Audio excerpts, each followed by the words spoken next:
Hi everyone, and welcome back to Reen English Channel. I'm Emma. And I'm Jack.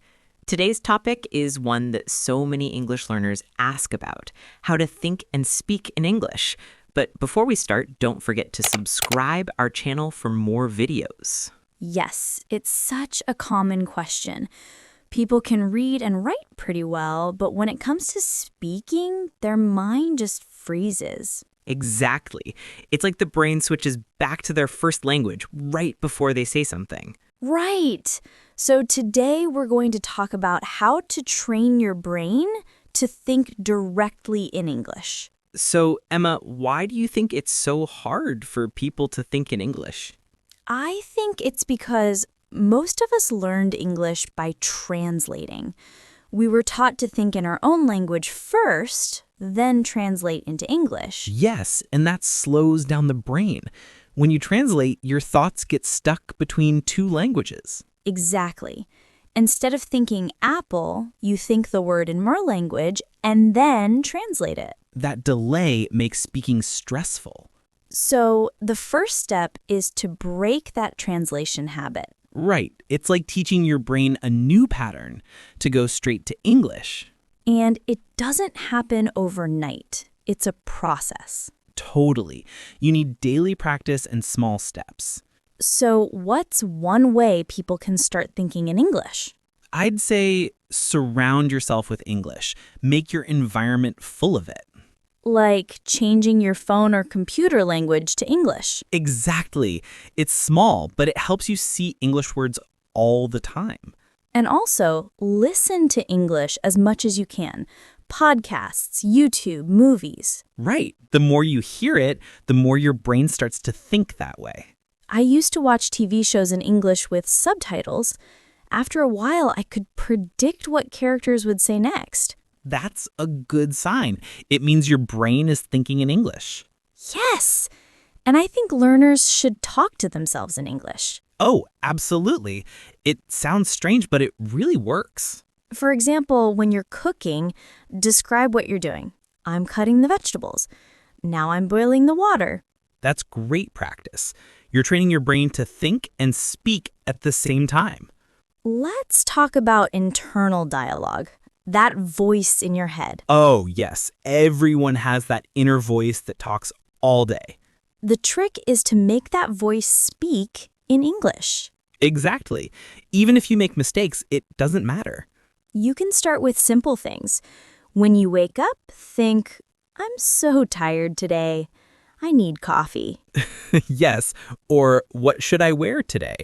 The more you do it, the more natural it becomes. It's like building a muscle. The more you use it, the stronger it gets. And soon you'll realize you don't need to translate anymore. That's the magic moment. Another great tip is to connect English with your daily life. Yes, because when English is part of your real world, you remember it better. For example, label things around your home. Mirror, window, fridge, door. I love that one. You're constantly seeing words and linking them to real objects.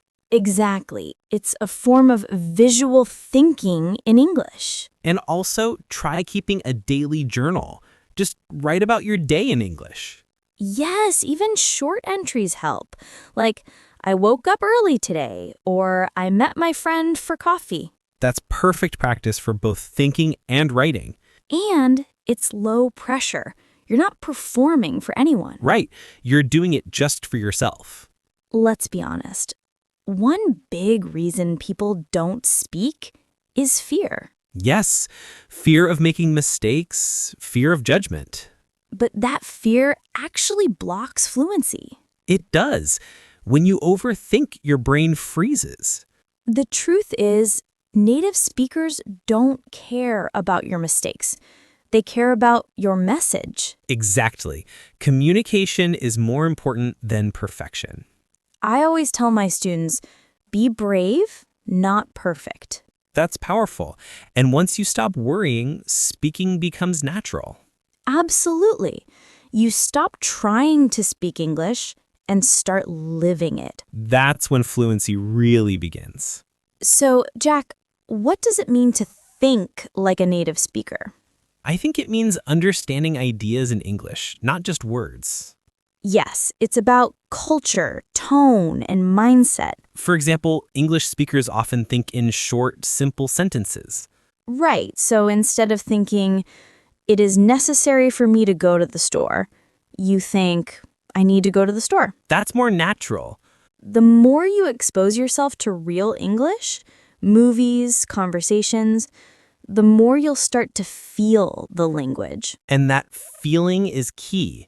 So, Jack, if someone asked you, how can I start thinking in English today? What would you say? I'd say start small. Think about what you see, what you do, what you feel, all in English. Yes, and don't worry about mistakes. Just keep going. Make English a natural part of your thoughts, your habits, your life. I love that. Thinking in English isn't a skill you learn overnight. It's a habit you build every day. Exactly. The more you use it, the easier it becomes. So true. Thanks for joining us today, everyone. We hope this episode inspires you to speak and think in English confidently and naturally. See you next time on Reen English Channel. Bye, everyone. Bye. Hi, everyone. Welcome back to another episode of Reen English Channel. I'm your host, Emma, and today we're talking about something deeply personal and powerful, learning to love yourself. But before we start, don't forget to subscribe our channel for more videos. Hey everyone, I'm Jack, and this is such an important topic. Many of us go through life being kind to others, but we forget to show that same kindness to ourselves. Exactly. Loving yourself doesn't mean being selfish or arrogant. It means accepting who you are, being patient with yourself, and treating yourself with respect, the way you would treat a friend. That's beautifully said. And in this episode, we're going to explore how self-love can improve your life, your relationships, and even your confidence in learning new things, like English. Let's start by defining it in a simple way. Jack, what does loving yourself mean to you? For me, self-love means being comfortable with who you are. It's knowing your strengths, accepting your weaknesses, and still valuing yourself. It's realizing that you don't have to be perfect to be worthy of love. I love that. I think of it as a relationship with yourself. We spend our whole lives with ourselves, so it's important that we make that relationship healthy. Exactly. A lot of people rely on external validation, likes, compliments, or achievements to feel good. But that feeling fades. Real self-love comes from within. Yes. And when you love yourself, you stop comparing your life to others. You focus on your own journey instead of feeling jealous or insecure. That's a big one. Comparison is such a trap. Everyone's timeline is different, and self-love helps you accept that. So let's be honest. Why is it so difficult for many people to love themselves? I think it starts with how we grow up. Society often teaches us that our worth depends on how successful or beautiful we are. That creates pressure. Absolutely. And sometimes we develop a harsh inner critic, that little voice that says you're not good enough or you should be better. Oh, yes, the inner critic. Everyone has one. But most people don't realize that voice is not the truth. It's just fear talking. Right. And loving yourself means learning to challenge that voice. Instead of saying, I'm not good enough, you can say, I'm doing my best, and that's enough for today. That's powerful. Self-love starts with the way we talk to ourselves. Words matter, even the ones we never say out loud. Let's talk about acceptance, a big part of self-love.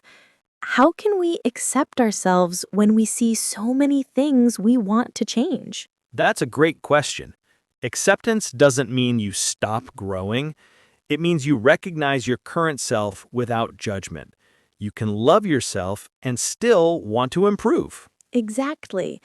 You can say, I love myself now, and I'm working to become even better. It's not about perfection, it's about progress. I remember when I used to be really hard on myself for making mistakes at work. But over time, I realized that mistakes are part of learning. Once I accepted that, I became less stressed and more confident. That's so true. Acceptance brings peace. When we stop fighting who we are, we create space for growth and happiness. Let's move into something really practical. Self-compassion. How can people show kindness to themselves? One simple way is to treat yourself like a friend. Imagine if your best friend made a mistake. You wouldn't say, "You're terrible." You'd say, "It's okay. You'll do better next time." I love that example. Self-compassion is like giving yourself emotional support when things go wrong. It's saying, I'm human, and that's okay. Another tip, take care of your body and mind. Eat well, rest, and take breaks when you need them. Your body is your home. Definitely. And also, learn to say no when you need to. Setting boundaries is a form of self-love. That's such an important one. People often feel guilty saying no, but saying no to others can be saying yes to yourself. Yes, and when you respect your own time and energy, others will too. Okay, now let's talk about negative thoughts, because everyone has them. How do we deal with them while learning to love ourselves? I think awareness is the first step. Notice when you're being negative. Ask yourself, would I say this to someone I care about? That's a great question. Most of the time, we speak to ourselves in ways we'd never speak to others. Right. The next step is to replace those thoughts with realistic ones. Not fake positivity, but gentle truth. For example, instead of "I can't do anything right," you can say, "I made a mistake, but I can learn from it." I like that. It's honest but kind. And the more you practice it, the more natural it becomes. Exactly. You start to build a new inner voice, one that supports you instead of tearing you down. Okay, before we wrap up, let's share some daily habits that help you love yourself more. Sure. My first one is gratitude. Every day I write down 3 things I'm thankful for about myself, not just my life.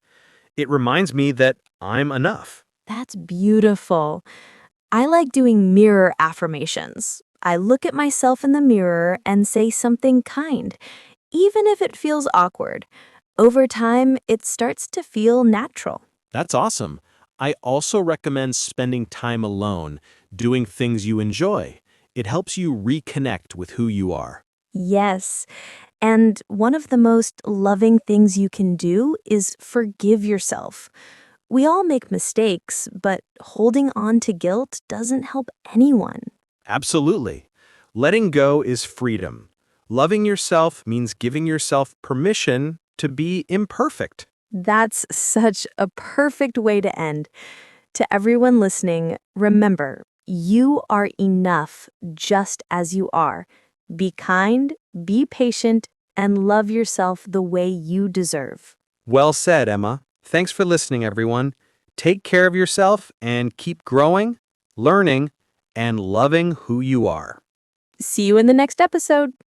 Hi, everyone, and welcome back to Reen English Channel. I'm Emma. And I'm Jack. Today's topic is something we all have, our daily routine. But before we start, don't forget to subscribe our channel for more videos. Exactly. We're going to talk about how we start our mornings, what we do during the day, and how we relax at night. Right. And the cool thing is, daily routines can be so different from person to person. So Emma, how does your day usually start? Well, my day usually starts around 6:30 a.m. I'm not a morning person, but I try to wake up early because I feel better when I do. The first thing I do is drink a glass of water. That's healthy. I usually hit the snooze button 3 times before I finally get out of bed. I used to do that too, but now I keep my phone far from the bed, so I have to stand up to turn off the alarm. That's a smart trick. After waking up, what do you do next? I stretch a little, open my window to get some fresh air, and then I make coffee. While it's brewing, I check my messages and emails. Sounds peaceful. For me, mornings are a bit chaotic. I make coffee first thing, then I take a shower and get ready for work. Do you have breakfast every day? Not always. Sometimes I just grab a banana or a granola bar. What about you? I love breakfast. I usually have oatmeal with fruit or sometimes eggs and toast. That's nice. I think eating in the morning helps with energy. It really does. After breakfast, I usually spend about 10 minutes planning my day, writing a to-do list. I like that idea. I usually just check my work schedule on my phone. What time do you leave home? Around 8 a.m. I drive to work and listen to podcasts, sometimes English learning ones. That's the best way to start the day. So, once you get to work, what's your routine like? I work in an office, so my day is filled with meetings, emails, and project work. I usually start by checking what's most urgent. That sounds busy. Do you take breaks during the day? Yes, I try to. I usually take a short break around 10:30 a.m. just to stand, stretch, or grab another coffee. That's important. I work from home, so my routine is a bit more flexible. I start around 9 a.m., and my first hour is usually focused work. No phone, no distractions. Oh, I wish I could do that. I get distracted easily when I'm online. Same here. That's why I use the Pomodoro technique. Work for 25 minutes, take a 5-minute break. Oh, I've heard of that. It keeps you focused, right? Yes, it really helps. Around noon, I take a break for lunch. What about you? We usually have lunch around 12:30. Sometimes I eat with colleagues, other times at my desk if I'm busy. I like cooking lunch when I can. It's relaxing. What's your favorite lunch? Maybe a salad or stir-fried vegetables with rice. You? I'm a sandwich person. Something quick and easy. Classic. Do you have a fixed end time at work? Technically 5 p.m., but sometimes I stay longer if there's a deadline. Yeah, same here. I usually finish around 6 p.m. if I start late. What do you do after work? I like to go for a walk in the park or do yoga at home. It helps me unwind. I usually go to the gym 3 times a week. On other days, I just take a short walk after dinner. That's great. Exercise really clears your mind. True. Sometimes I listen to music or podcasts while working out. I love that. I also listen to audiobooks when I walk. What time do you usually get home or finish your day? Around 7 p.m., sometimes earlier, then I cook dinner. What's your go-to dinner? Usually something light, soup, vegetables, or pasta. You? I'm the opposite. Dinner is my biggest meal. I usually cook chicken or fish with rice. Sounds delicious. Do you cook every day? Not really. Sometimes I order takeout if I'm tired. We all do that. What's your favorite part of the evening? Definitely relaxing after dinner. I like to read or watch something on Netflix. Same here. I usually spend an hour watching a show or playing guitar. That's cool. I also write in my journal sometimes. It helps me reflect on my day. That's a great habit. Do you check your phone before bed? I try not to, but I do sometimes. I put it on Do Not Disturb mode around 10 p.m. I should start doing that. I usually scroll on social media for too long. We all do. What time do you go to bed? Around 11:30, but I try for 10:30 if I'm really tired. Same here. Getting enough sleep makes a huge difference. Totally. Without sleep, the next day feels like a blur. So, Jack, if you could change one thing about your daily routine, what would it be? Probably waking up earlier. I always wish I had more quiet time in the morning. That's a good one. For me, it would be spending less time on my phone. Same here. Maybe we should make that our goal for next week? Deal. I think today's conversation will help listeners describe their own daily routines in English. Absolutely. It's such a practical topic. We all have one, and it's great for speaking practice. Thanks for joining us, everyone. See you next time on Reen English Channel. Bye. Hey everyone, welcome back to another episode of Reen English Channel. I'm Emma.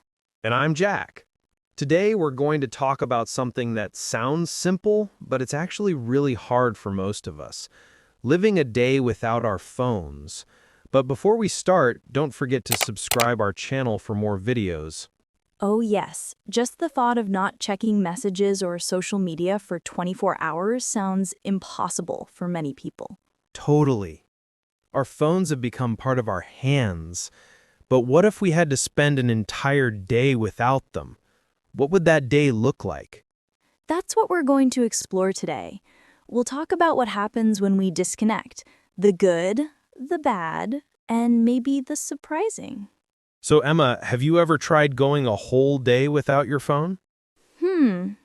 Honestly, only once, when my phone broke. At first, I felt lost. I didn't even know what time it was because I use my phone for everything. Alarms, music, even weather updates. Exactly. We depend on it so much. I tried it last year when I went hiking. There was no signal anyway, so I decided to keep it in my bag. The first few hours were strange. Strange how? Well, I kept reaching into my pocket every few minutes just out of habit. It's like a reflex. Oh, I totally get that. Sometimes I unlock my phone for no reason, just to scroll. It's crazy how automatic it becomes. Yeah, and it made me realize how much time I spend on my phone without even thinking about it. Let's talk about the feelings that come with being phone-free. The first few hours can be stressful, right? Definitely. You feel disconnected, almost anxious. You start wondering if you're missing something important. Yes, like someone might be trying to reach you, or you're missing a message from work or family. But then, after a while, something changes. You start to relax. Exactly. It's like your brain finally takes a deep breath. You stop checking for notifications, and suddenly you start noticing other things, like sounds around you, nature, people's faces. That's true.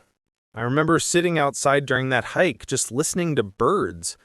It felt peaceful, something I hadn't experienced in a long time. That's beautiful. I think phones keep us busy, always thinking, reacting, scrolling. Without it, your mind finally slows down. Another big change is how you experience time. When you're not using your phone, the day feels longer.